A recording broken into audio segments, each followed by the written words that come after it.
You can't run from me. Oh, you can. You keep surprising me.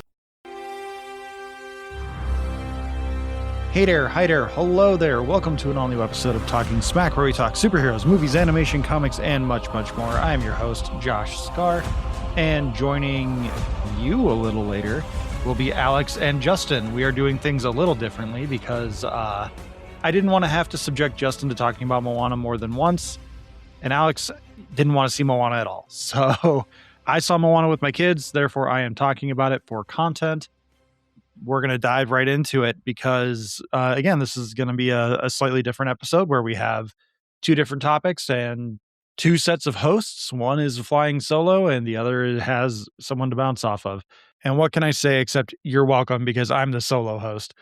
I want to say this off the bat. This live action remake could have been so much worse. It is not terrible, but it is absolutely unnecessary. I feel bad saying this because Catherine Laga'aya, who plays the new Moana for the live action film, does a pretty good job. She is not Auli'i Cravalho. No one could be as good as what she did for that voice performance in the 2016 film, but she does a very good job. Like if they did a Moana Broadway show, like she should be Moana. The biggest problem with this film, even beyond the fact that this film is being remade not even 10 years after it originally released. Technically, it's 9 years and 8 months or something to that effect because Moana came out in November of 2016. So it's technically not even 10 years old yet. This movie went into some kind of pre-production in 2019 when Disney was at the height of their like live action remake bullshit after Beauty and the Beast made more money than any other live action remake that they had done. And then it took a while for them to figure out what's going on with The Rock to get his schedule in line. And then it became what it is now. The director, Thomas Kail, he probably is best known as the guy who did the direction for the Hamilton adaptation that was, or not adaptation, but like filming of a Hamilton performance that went on to Disney Plus during the pandemic. That was originally supposed to get a theatrical release. He's buddy with Lin-Manuel Miranda, so this seems more like Disney's paying Lin-Manuel Miranda a favor to let his buddy direct this film that he has a very big hand in. But the direction is probably the biggest problem I have with this film, because once you get past the "You're Welcome" scene, I mean, even that is being generous. Like, really, once you leave Motunui, everything is just like filmed for YouTube shorts or TikTok videos. Everything is just center of the frame, one person in camera talking at no one else. And like every now and again, there's like stand-in shots where you see the back of the person's head. This movie feels like it was filmed just everyone just came in whenever they felt like it or whenever they were scheduled to. And they just put the camera like slightly at an off angle in front of them. So it looks like they're talking away from the camera. Like Ryan George of the pitch meetings fame. It's that they just took that angle that he films the pitch meetings at and they just recreated Moana. That's all this is. I went in expecting a train wreck. And to reiterate, this movie is not a train wreck. This movie is a passable recreation of the first film. It's not good, even being about 20 minutes longer. It's not, it can't recapture that magic. It's like what they tried to do with The Lion King. It's like what they do with all of these live action remakes. The exception being, I think, Cinderella and Lilo and Stitch. But even Lilo and Stitch like just recreates moments, but they change enough to add a little bit of agency to Nani and a few other things. But with this Moana remake, the filmmaking is boring. It's just static. Everything looks like it's just created on a set, on a soundstage. They're supposed to be on the ocean, and everything is just so tightly filmed that they're just very clearly in front of a green screen. I found myself in moments really wanting to like this movie. I got used to The Rock's wig for his Maui performance. The bodysuit really clearly limits his mobility. He's not a dancer in any case, either way. And so like his performance is very much just tied to him doing, I don't even know what kind of performance he's doing. he's trying to put a different spin on what he did in the vocal booth, which means he's taming it down because he's on camera, so he's going to be more upright and almost like he's trying to be like almost Shakespearean, but in a Hamilton way. And it doesn't work because Maui is supposed to be this bigger than life character. And The Rock is just sitting there kind of winking and nodding at himself, being like, "You're doing it, guy. We're being Maui on camera." And I just can't understand the justification for this. Like there's just nothing to his performance that you think, wow, that was so much better than what he did in the vocal booth for the animated film. I can't even think of a succinct allegory for this film because it's not incompetent. It's not bad. It's not even like what Supergirl was. Supergirl, I've gotten a lot of feedback on that because we really kind of ripped into that one when we've had other things that were worse. One of the things I wish I would have said was that it's not that I don't think Supergirl was like a passable movie. It's fine. I said it in the review. It's fine. It's more disappointing. There's potential with the story that they're adapting, but it's like Thor: Love and Thunder, where there's too many cooks in the kitchen and someone's voice just got louder than the other and someone just decided to make a very boring movie out of it. Alex and I kind of touched on it when we did the review. We compared it more to Mad Max when the comic book, which to correct again a couple of things from last week or a couple of weeks ago now, the Supergirl comic book run was 8 issues. I apologize. I said it was like 9, 10, or I think I said it was like 10 or 12. Tom King usually does 10 or 12 issue runs, but Supergirl was 8 because he pitched it as a, I think, 10 or 12 issue run. And then DC went, no, because Supergirl books don't sell. It's going to be 8 or nothing. And so he went with the 8 issues of the comic. But overall, like that comic that Tom King wrote was inspired by True Grit. And we got a weird Mad Max knockoff that didn't do anything. And so like I found Supergirl way more disappointing, and I think that's a big reason why I didn't like it as much. Whereas Moana, I went in thinking this is just a cash grab. This is just Disney trying to create more merchandising opportunities, trying to do whatever. Because if you look at Disney Plus, their metrics, Moana 2 are always like somewhere in the top like 20, top 15, maybe even top 10 at any given time in their movies watched. Moana is a huge franchise, even though I don't think the first film broke $600 million at the global box office. Whereas Moana 2, a far inferior film, broke $1 billion, which tells you all you need to know is that people wanted more Moana. I don't think people wanted this. I think this was Disney they're fulfilling a contract at this point because they had dived so heavily into the live action remakes and they were like, Moana is getting a remake almost immediately. They were in talks to do the live action remake 3 years after it had started, and the production process took them to where they are now, where it's nearly 10 years after the release of the original film that they have released the live action remake. But you can tell in almost every performance from anyone that's returning, they had no interest in this. They were just thrown money or said, if anyone else is going to do this, no one else is going to do this but me, because the 2 main returning cast members are The Rock as Maui, which again, he may as well have been a stone. And then you have Jermaine Clement returning as Tamatoa, the giant crab. And my God, the shiny sequence is so much worse. The line delivery of everything is so bad. You could tell Jermaine Clement's like, I've already done these jokes. I've already said these lines. Like, what else do you want from me? And so he just cashed his check and ran, which I can't say I blame him, but I don't want to be as much of a downer on this film as I'm sounding. If someone walked into this film without having seen the original, without having seen Moana 2, I think they would see it and be like, okay, this is based on something, but I don't know what. And that's kind of what happened to me when I saw the original The Last Airbender movie that was based off the TV show. I saw it and I was just like, I know this is inspired by something, but it's so shallow. Like we're just dipping our toe into this very clearly deep pool. But this movie isn't on that same level because they're not adapting a TV show, they're adapting a movie. And yet somehow you could just feel it in the performances that everyone's just trying to hit their marks. Everyone's just trying to say the lines as best they can to how people remember it, but in a way that's also unique to themselves. And sometimes the editing is really, really tight. It's just so breakneck that you just think there's no that's not how a real person responds in this conversation. That's not how a real person doesn't respond that quickly. But because that's how it is in the animated film, or like that's what the dialogue is in the animated film, we have to do it.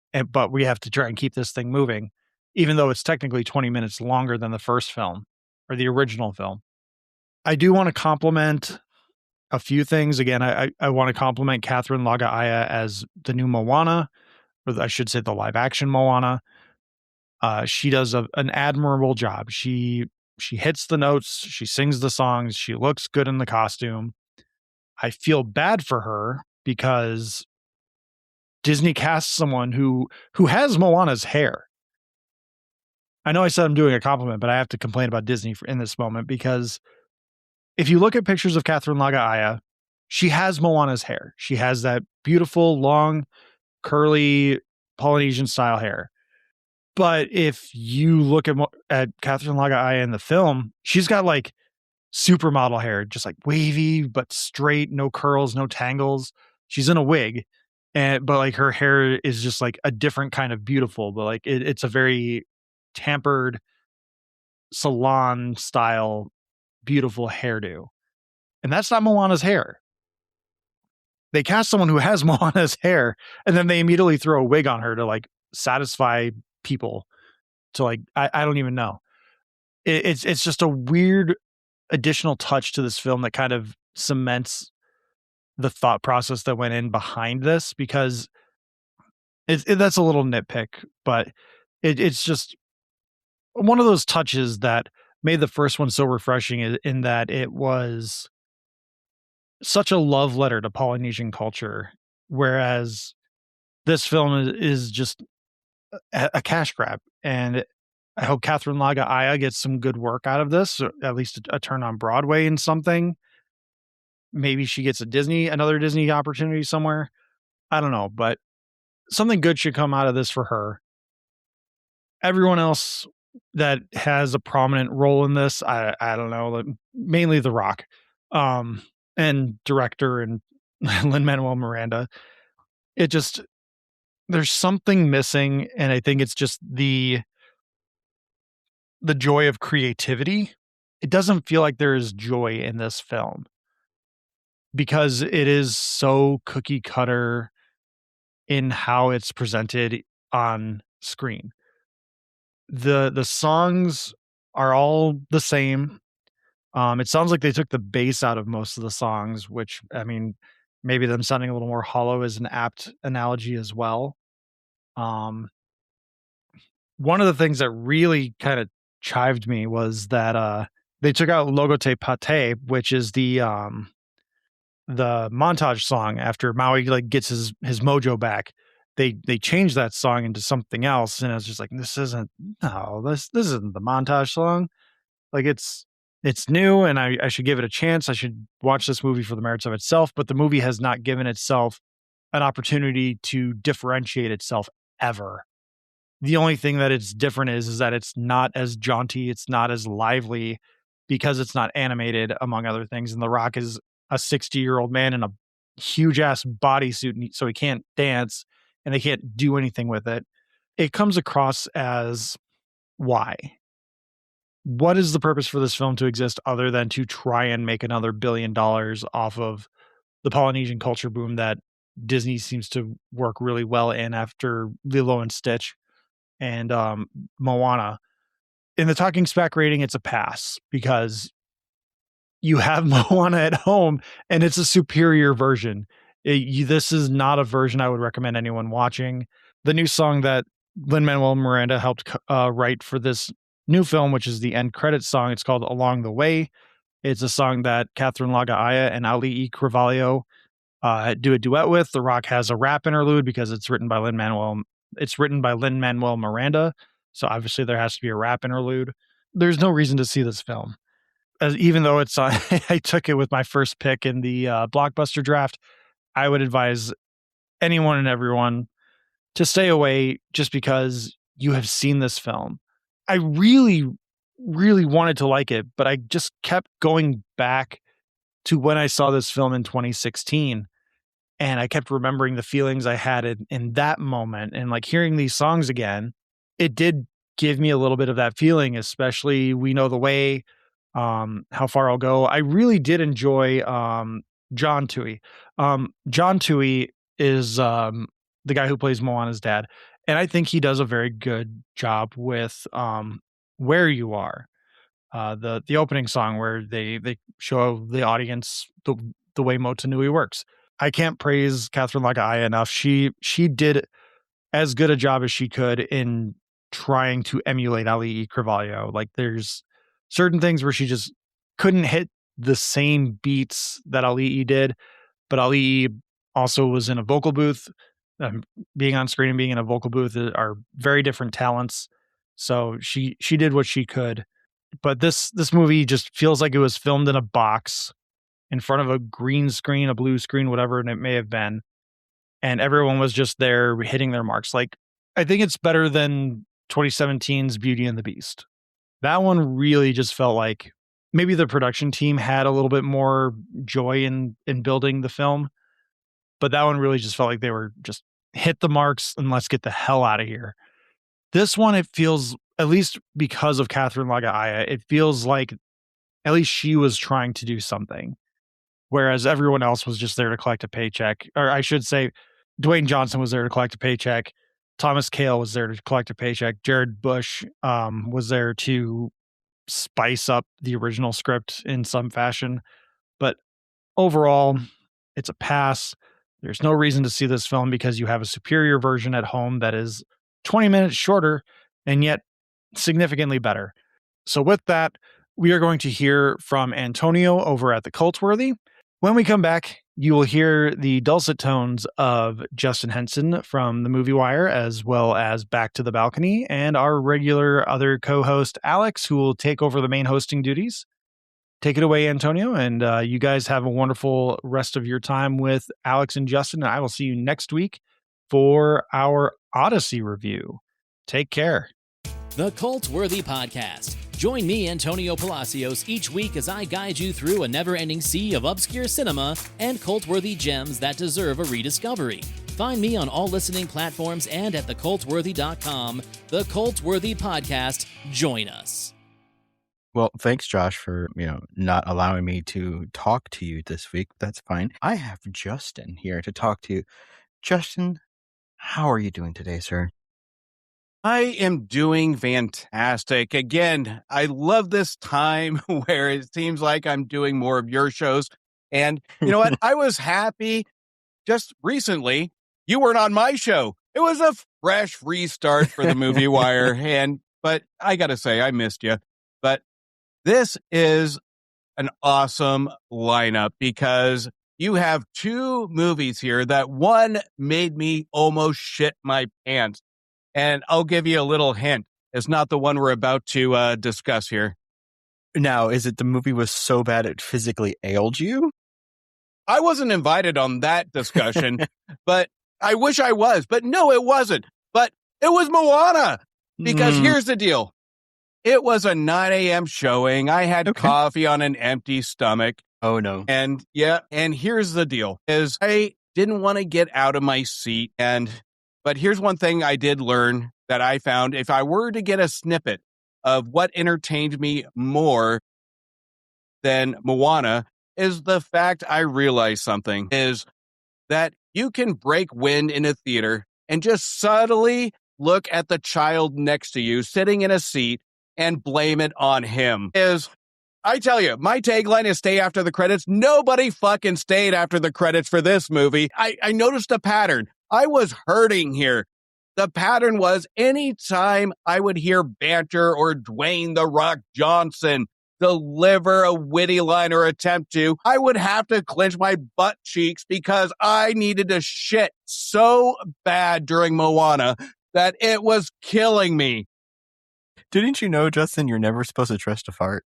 Hey, you know what? Little Timmy next to me made eye contact with me, and I said, I don't fucking care. It's your problem now. People are going to blame kids farting than adults in a movie theater. But anyway, we're not here to talk about my digestion issues. We're here to talk about the Evil Dead franchise. Hey, I'll swallow your soul. I'll swallow your soul. I'll swallow your soul. Swallow this. Evil Dead, which brought Bruce Campbell, B-movie star, the Chin himself, to prominence in 1981. It was one of, I believe, Stephen King's first endorsements. He loved it. Nowadays, you can't trip over a movie without an endorsement from him. It was followed very shortly thereafter by 1987. Wow, they actually waited a bit. Oh, that's right. They actually got some other movie offers. And then, what is it? I'm trying to remember. Sam Raimi had a movie that he thought was just going to kill. Crime Wave, 1985's Crime Wave, which is actually underrated, but it bombed. So they basically sent him back to the factory of like, go try again, Sam. And he did Evil Dead 2, which I have an interesting story of how my life relates to these movies, or at least my viewing order of them. Sam Raimi went on, did a few other things. Then they went back to the good old Evil Dead 3 for Army of Darkness in 1993 because their career just wasn't hitting. So they're like, listen, low budget schlock, we got this. And then it was a long time until 2013's Evil Dead, which Jane Levy, and that gave to us Fede Alvarez, right? Yes. Who has done some other things. But Sam and Bruce and Rob, they're ready to just start releasing this franchise movie after movie here, because we had Evil Dead Rise 3 years ago. That gave us Lee Cronin. Lee Cronin was supposed to come back, but there was some kind of disagreement. And now he's got executive producer credit, and he released this year his Lee Cronin's The Mummy, which Justin famously gave 5 out of 5 stars. Wait, hold on. 2 out of 5. Hell no. Yeah. And after rewatches, that was too generous.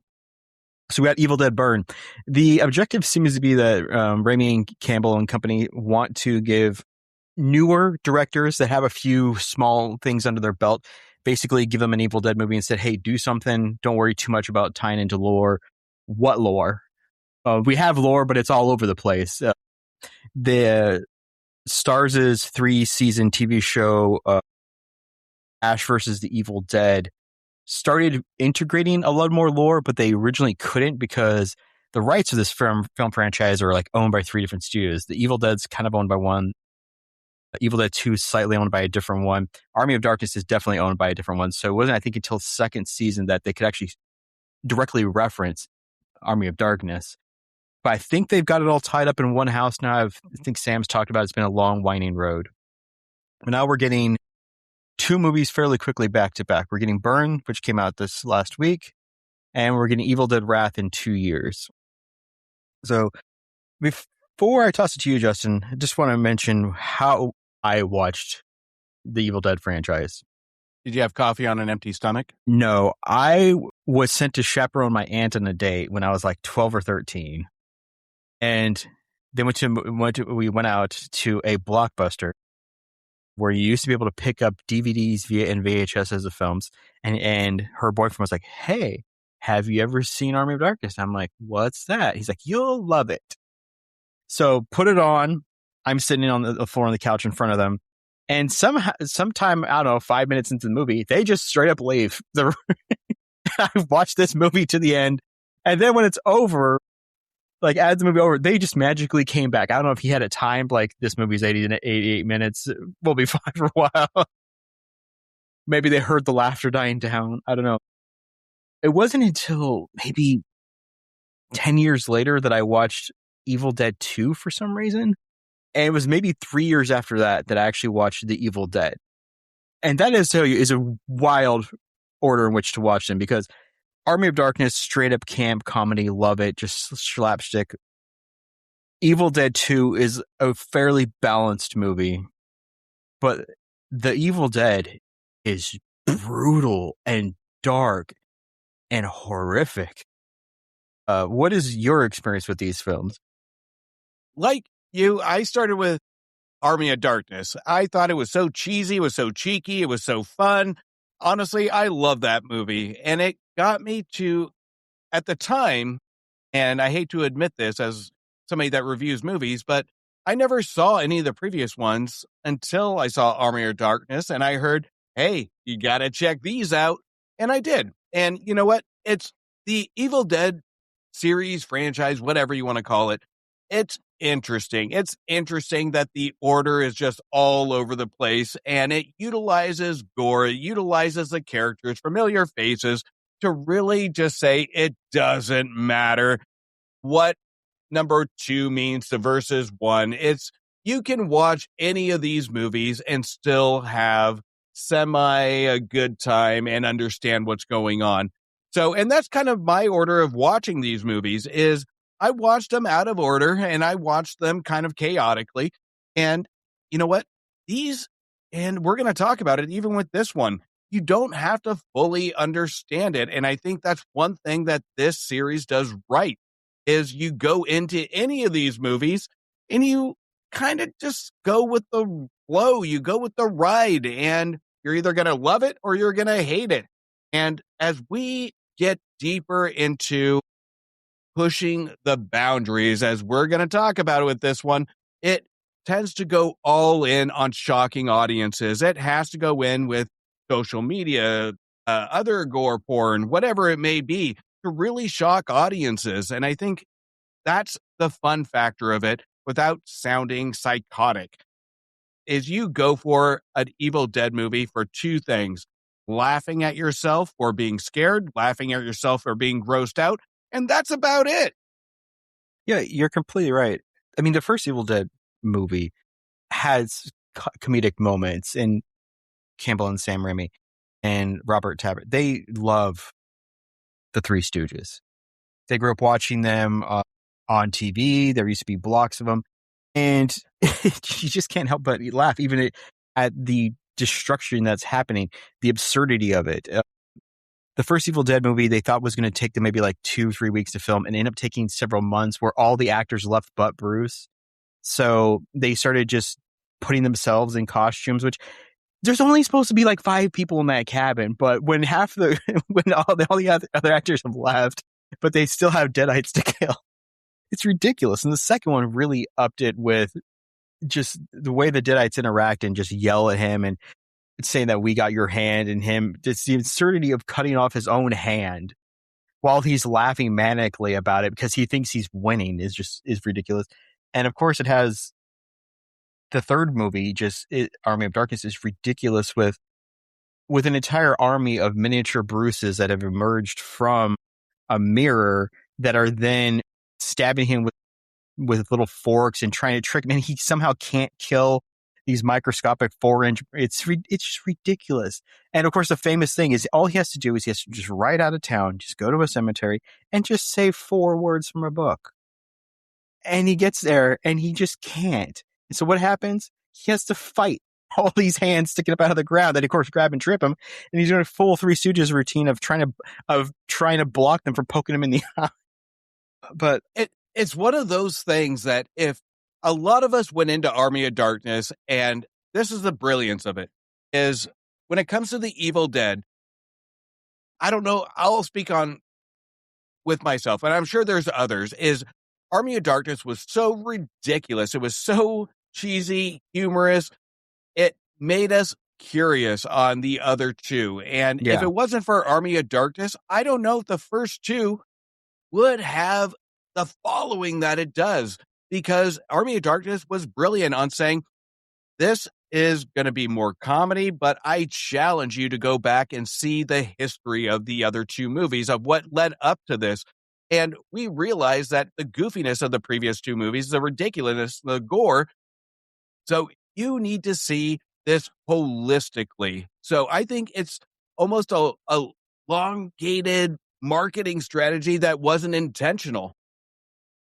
yeah, I can definitely see that, because even after Evil Dead in 2013 with Jane Levy, which was essentially a remake of the first one, but it really just leaned into, let's bring back the original, just straight up horror, the gore, the extreme pushing of boundaries of these films.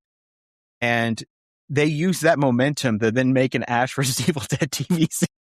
Because they're like, okay, cool. We hooked you guys back in with, you guys want really gore, and Ash is a little too old for Three Stooges stuff, but we got a story to tell over here, and they did. But then we are getting this new wave, I don't know if, after watching Rise and then Burn, I feel like I don't know if Sam Raimi's just really into like French new wave horror techniques like Martyrs, high tension, that kind of, just like, he seems to be like, listen, in the US they no longer have the gumption to just really push the boundary of what you can do with prosthetics and a natural environment, because these films don't use a lot of CGI. They use CGI touch-ups, but if you like Evil Dead from 2013, the shot of her cutting her own tongue in half with a razor blade was done with prosthetics. Now they would just have CGI at that. Evil Dead Rise, they focus again on prosthetics, natural gore. They love anytime they can attach some kind of hose and just spray blood against everything. And then this one, what is your initial impression of Burn? Here's the deal, and I'm going to word vomit here. I apologize.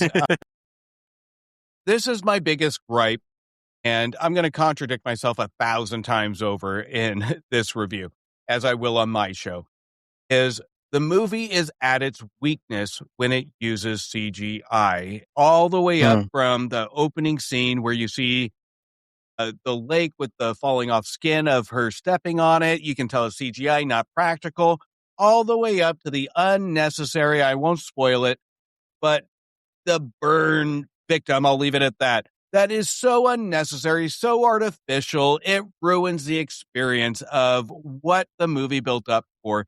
And I'll tell you this, the movie looked fantastic in seclusion, and I applaud this movie that it keeps to the respect of the originals of never steering off of seclusion, from a boat on the lake to a house to a car.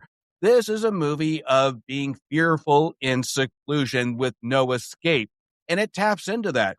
But the moment we get to the climax, it ruins all that, and it could have taken out one singular line of the movie and then just ended it, and we would be okay with the cliche burning house kind of montage and it just ending. So to me, it tries too much to lean into that CGI aspect, and it ruins kind of the old-fashioned thing that made all the other movies practical, fun, laughing at yourself because it looks fake, but it's gross at the same time. It really kind of destroys itself at the end. Yeah, I'm going to have to agree with you completely on that, because Evil Dead Rise, they took it from out of a cabin in the woods. And they're like, this is a condemned apartment complex. And it was a great time. Ellie, the main Deadite, was fantastic. You had a nice group of fodder for the Deadites to start taking out. What I loved about the Evil Dead franchise is that they don't ever do the like, pets and children are safe. They're not. They're just not.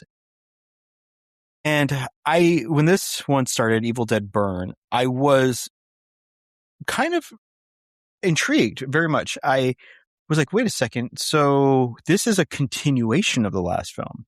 The original Evil Dead Rise started off with something happening on a lake. And then you find out that the person in the car was the woman who became the Deadite at the beginning of the film. I was like, oh, okay, that's interesting. And this one starts off with that Deadite returning, Deadite Jessica, having some fun, as you said, on the lake, screwing with some people, good times.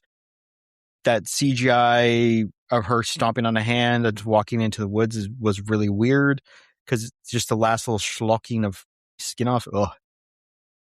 But they continue to intrigue me with the way Deadites operate, because this time the Deadites have a motive. There is a weapon that may or may not be tied to the original Evil Dead film of the Kandarian daggers that exists somewhere in this world. And they are now being called to it because somebody screwed up, which also calls back to Rise a little bit, because in Rise there was that audio playing of like some council of in the 50s or like 1910s or something, talking about what to do with one of the evil books. There's multiples of them and how to get rid of them. And you hear Ash actually saying, "No, you have to destroy him." And Bruce Campbell and Sam Raimi have said, "Yeah, that's Ash from Out of Time. As you guys are aware, he gets thrown around time a lot." And so whatever weapons got put away under spell, lock and key, but then they got opened and the Deadites are called to them now. And the way that ties into this film is there's this family. Really, the cast is about 6 people, a mother and father who lost a son. And then they have another son with his girlfriend, and they have the widow. That's really the entire cast. You have just a very tight, small group, which I think these films do great with. And the Deadites have killed Will because they need to usurp his body to possess his family, to torment them into giving them a weapon. I thought that was great. Interesting premise. Fantastic. The funeral scene is so great. A crematorium next to a construction site. The construction promised that they would stop at 12 and the funeral's at 12:30. And just the halting of the speeches as things keep just going. It's so uncomfortable, so fantastic, great use of humor. Also, you get the family dynamics really quickly there. The hurt father, the mother who seems to be very high strung, the sympathetic sister-in-law, maybe girlfriend, sister-in-law and or relationship there. And then you have Joseph, this milquetoast piece of crap younger son who's a writer who hasn't finished anything. One, how dare you? I'm very hurt by that. How dare I feel called out? But two, I'm not milquetoast. And you have that, and then it just kind of escalates from there, and it builds. The first 40 minutes are great about just building the family tensions, dynamics. You know, someone's infected with, by Deadite, and how they're trying to fight that off. What's going on? You're really getting the family. Oh, I forgot the grandmother who has dementia and is in a wheelchair. Her confusion is great, accusing everybody of stealing from her. To me, it was the strongest with the initial premise and build-up. The weakness, I agree, is the last 10 minutes. Because once the horror really sets in with the father turning into the first Deadite and the escalation from there, and you see those family dynamics at play as the family doesn't really turn on each other, but doesn't know how to assist each other or can't help each other, that's fantastic. Joseph milquetoast that he is, watching his father just completely brutalize his girlfriend Thea and not being able to do anything to help her. You saw that through the buildup. He's just this weak-willed individual. He doesn't know what to do with himself. She's begging for help. He can't do a freaking thing. This movie is relentless in its themes. Just that last 10 minutes pissed me off. But you're being too generous. It's not the last 10 minutes. It's the last 30 to 45 minutes, because here's kind of the deal of what I had the problem with. Yes, you're 100% right. The last 10, 15 minutes when we go full CGI on an unnecessary chase scene that didn't need to happen. Literally, if you have the hint of he's coming, it'll be soon, and then we have to wait and have an extended ending that's not necessary. So I think this movie could have ended a lot sooner than what it could have. But here's where I think the movie does fail, is everything is fantastic. You're 100% right. The themes are there. And you forgot to mention the father, Edgar, that of course, Edgar has to look like an Edgar. Somebody on a farmhouse that really is kind of either has a shotgun, a pistol, or a knife. This is the Edgar if I've ever seen an Edgar. But this is where I had annoyance with it, is it has so much good stuff leading up to the last 30, 40 minutes that we get into what Vanacek, our director, we can see struggles with. And again, this is a movie of new talent. And Vanacek does a great job building up to what would be a misstep in the climax. We have great visuals. We have the fireplace with the visual of the fire and the dripping blood. We have the reverse shots of faces going into a mirror where we're kind of following the characters. This is brilliantly directed. And I'm not going to have any complaints with the direction here because it keeps us engaged. But this is where he falters, is keeping audience attention that doesn't involve gore. Because when we get to the 30, 40-minute mark before the ending, we have characters in danger, a fight, pause, hide. It's like run, fight, hide. This is the school shooter tagline that Belichick uses in his movies, is we have to wait for somebody to hide in a bathroom, a closet, a bedroom, and all of a sudden they're under attack, but then there's silence, and then we start the routine again of run, fight, hide. So if you were a demon trying to find something, if they close a wooden door, are you going to have 10, 15 minutes of not seeing that character again? Or are they going to try and get inside? Here, we get only convenience of breaking through that door at the right moment to build that belief of suspension, that threat. So this is directed at mere convenience to move some scary moments. And that's what I had a problem with, is this movie is an easy 90-minute movie. If you got rid of the last 30 minutes of halting fight scenes, and then he goes all in of fight scene after fight scene of battling demons. So this movie had me sold up until the last 30, 40 minutes. What saves the last 30, 40 minutes is moments of gore, moments of visual, moments of suspension, where we even had that weed whacker that isn't really intelligent. It really isn't smartly used because she brings it into a secluded bathroom with somebody she knows is going to kill her, and she just leaves it unattended. There are stupid things that happen that could have fixed this movie, but I'm not going to say this is a horrible movie because there is a lot going for it. Right from the moments of the lake, it was brilliantly shot. It was suspenseful. It had me really having my eyes glued to the screen. And like you said, the themes. This is one where we have mistrust of the wife. We have a lot of other elements saying this is a broken family. We get PTSD memories from our main character. What's her name? Alice. Yeah. That Yeah. I don't think taps into enough, and it saves itself for a crappy climax. Yeah, I think you're right, because starting with the Jane Levy Evil Dead, they've tried to have a bit of a thing with it. Hers was addiction, which someone could, you can make the argument that the entire film was just a metaphor for her overcoming her own addiction. There's a part where she ends up becoming the main Deadite for a while. And it's like, well, that's because you gave into your demons. But then towards the battle in the end where she overcomes them. The last one was about motherhood and regrets. A young woman who's been kind of like living her life doing band jobs, finds out that she's accidentally pregnant from, I think, another roadie or band member, not sure. But she then goes to stay with her sister who has 3 kids. The father's out of the picture. And what is happening therein? This one seems to be broken families, but also seems to be domestic violence is a big feature of this one. Alice has been somewhat hiding a secret that Will was extremely abusive to her. And as the movie unfolds, you start realizing why she's always wearing a super baggy shirt because of this scar she has on her. But then also what the family did and did not know. Because, of course, at the eulogy, oh, he's a perfect guy. I miss him. Will was great.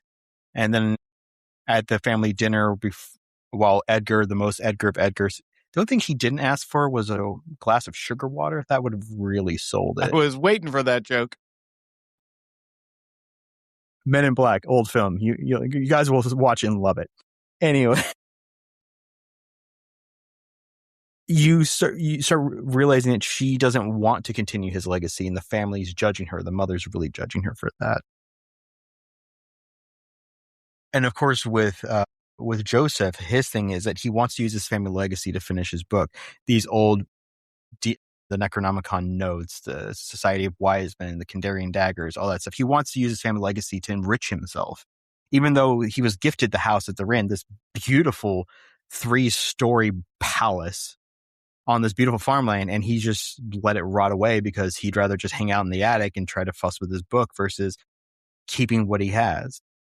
So there's some great themes here, and I particularly was impressed and traumatized by the big Deadite battle one-shot where you have a Deadite tormenting and interrogating Joseph while another Deadite is struggling with her humanity of like, you're not supposed to be doing that to him. He's my child. And then you have Alice trying to get away from it all because it's horrifying. I mean, it is horrifying, and not in the horror aspect, but in horrifying as an experience of trauma, of victimhood, of experiencing this, of hearing these sounds, of seeing this violence and all this. But I agree with you that in an effort to extend the film to almost 2 hours, stupid decisions were made for stupid reasons. The family was being... There's a Deadite outside and a Deadite dog, and the Deadite in the basement, and they decide to split up. Not even really split up. It's just one group's in the living room. Two people in the living room, 2 people are screwing off upstairs on their own. Or they leave the person with dementia alone in their wheelchair next to the door that has a Deadite behind it and expecting her not to open it. I love that part. That was great. That was hysterical. I could watch an entire movie with Deadite Tia. She's fantastic. I was like, bless you. They remember that Deadites are dumb, but also smart, but also evil. Great humor in those moments. I don't want to spoil the climax other than every time they did a moment of cleverness. Like, I enjoyed her using the metal weed whacker. Kind of wish I had one of those. Mine's is just a stupid little flippy wire that breaks off all the time. Then definitely don't get this one. No, this one will never flip off. And the horror of like almost being curb stomped with that thing. Oh my God. There were clever moments, like using it in a chimney. Very clever. But the last few minutes, which I understand what they were intending to do, they needed to resolve Alice's journey by having her admit what happened to her. Because she never really does. She accuses people of knowing, but she never admits stuff happened. But the last 10 minutes, to me, is just really sours me on this film. I'm not going to spoil it. I think you've said enough, but this is the weakest Evil Dead. And even though it is the weakest, I still think it's very good. I'm just very, very concerned that now that it's becoming a franchise, they're going to start intermixing things too much, because there's 2 scenes, end credit scenes. And one is directly a reference to the previous film, suggesting all the horror is not over from that film. And of course, this one is but the first one is suggesting one of the Deadites got away. So I'm really torn, because if I was to do my R rating, which of course we must do, because the internet is just terrible, it's either must see or pass. To me, it's a must see because it's a weak entry, but it's a good one. But if I was to do a movie wire one, I would be teetering between 2 and 2.5 out of 4, because it's good, but it's not there. But it almost is. See, this is where we're going to be opposite, because I think even with all my complaints, and I do have complaints about this film, but this one I think is one of the strongest of the more recent ones. And this is why, is because this one introduces an interesting concept: demons versus demons. This is one that really does integrate some symbolic messaging to it, where we have some smart writing here, even though they fuck it up in the climax, where these Demonites are going up against demons themselves, and they're using it to their advantage but they're actually manipulating each other into bringing out more emotion. And whether or not that's successful or not, the balance is very appropriate where they never really go over the top. They have to confront themselves, but it's never an emotional moment. They always balance it with gore, but the demon versus demons is always there. This is a playground for our demons where everybody has thoughts about each other. This family is facing death. They're facing question marks on family intent. They're facing a grandma with dementia that really has a lot to do, and they utilize it to their full advantage with it going all in on some gore. The misstep they had is using CGI to really induce that gore, which I think was a misstep because this really needed practical effects. But I think with Vanacek's strategy here, he was trying to be more stylish than practical. And I think that was his misstep, is appreciate the practical effects. You have the symbolism, you have the themes, you have the interest. Don't overdo it. Keep it simplistic. But at the same time, this had my eyes glued to the screen up until the last, to your words, the last 15, 20 minutes where it tried to do too much. So it was one of the goriest, even though not the most well executed. And it was the most interesting one because it had characters that really were building intensity versus the gore. This is the first cast out of all the recent Evil Dead movies that have memorable characters that were just as intense as the gore. We were waiting to see what this family was going to do to each other next. We were waiting to see what was going to be said next. So there is some smart writing here. Again, the climax fucked it up, but spoiler alert on my review, I'm going to give it a solid pass at 3 because it is trying to do something different than just gore porn. We get that here to appease audiences, but it's edgier because the gore is just as interesting as how our characters interact on screen. It's edgy, it's watchable, it's entertaining, and honestly, this isn't a movie I see at 9 a.m., but I saw this movie at 9 a.m., and it fucking ruined my day. So I think this one did a good enough job to stand out against the other ones because, honestly, the other ones, I have to really think hard of what I liked about them, and it always go to the gore factor of it, the memorable impact moments. This one is different. I'm going to remember Maud Davy as the grandma, that moment she's just having that comedy relief going up the stairs slowly. I love the fact that Demon touched her on the head and gave her a little bit of grace, knowing that this isn't going to be a challenge to manipulate you. I'm not even going to bother with you. I'll get to you later. I'm going to worry about all these other people. So there's smart things inserted here that I can get where a demon, if you will, would actually play chess with everybody playing in the house. So it's smart, but it's still extreme gore porn. And that's what people are going to go see this movie with. And the gore porn is successful in most moments when it tries to stay practical. Damn it, Justin, you sold me.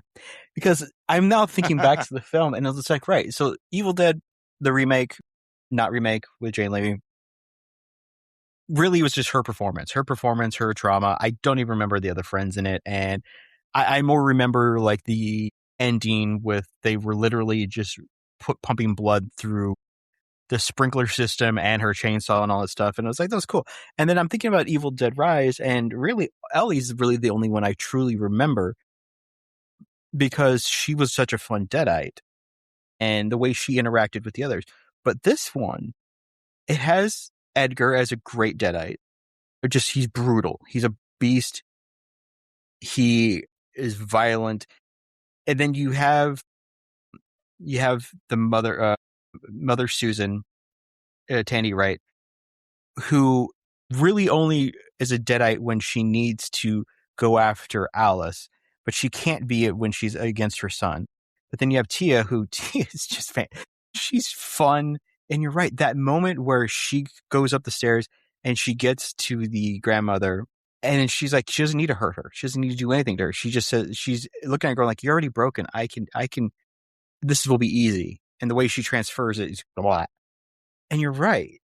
This is the first one that has compelling human characters in addition to compelling Deadites that have their own motivations and power sets within each other.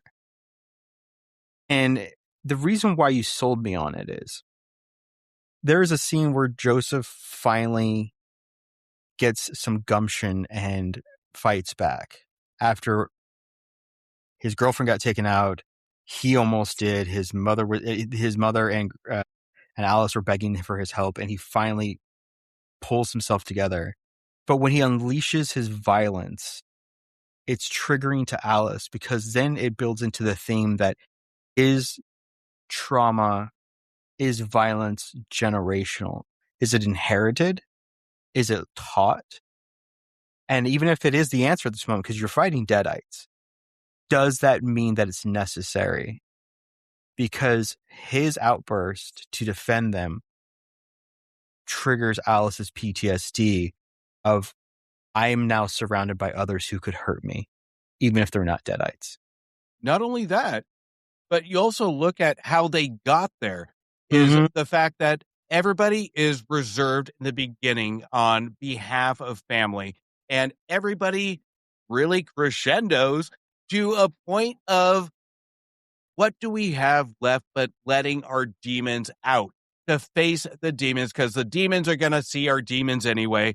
And this is one where each individual inner conflict is coming out. And that is the feeling of chaos we get towards the climax. That is the chaotic piece of it, is everybody is vulnerable. Everybody has said their piece. Everybody has had their output.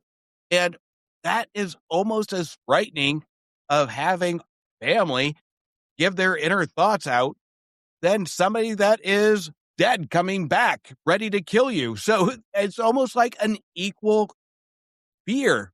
So I think it taps into these conflicts and having an equal playing field of fear, that we don't know who's going to kill what. We kind of know who's going to be the survivor. We can make our predictions, but we don't know who it's going to be individually. But of course, it kind of does end up cliche. And again, that's my problem with the climax, is we kind of predict who the hero of the story is going to be based on who had the most pain. So, but I think it's brilliant that they have inner conflicts all intertwined to get the entire cast to that point. That's why I love horror films.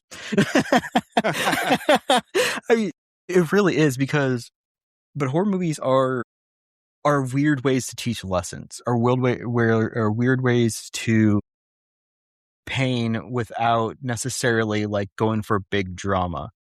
You don't need to sit there and have like this big courtroom scene or something like this. You can tell the story with these extreme environments that you're in.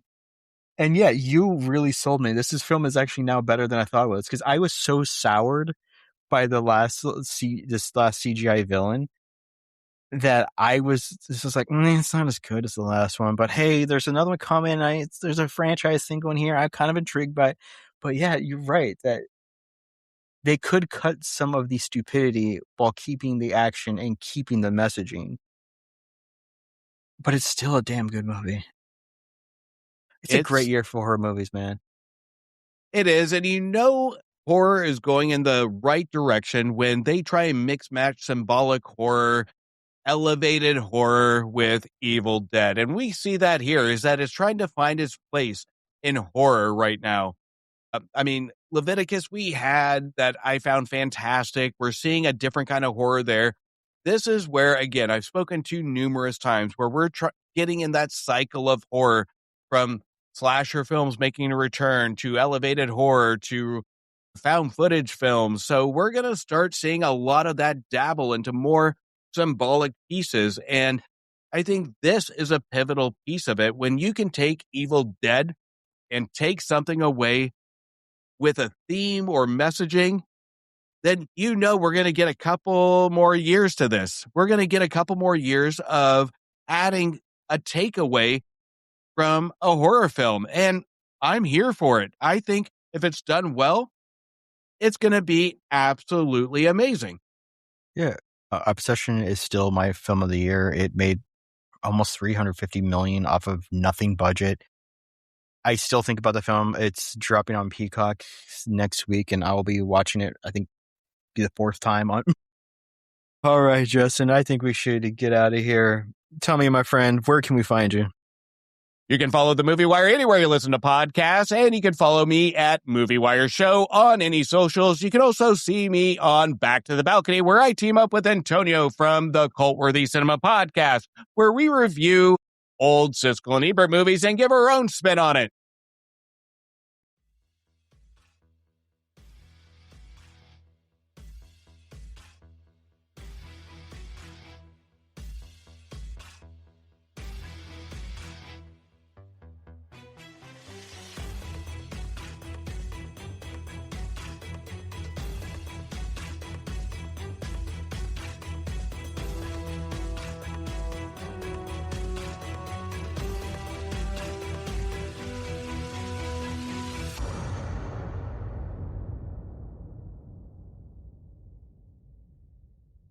It was muted that whole time.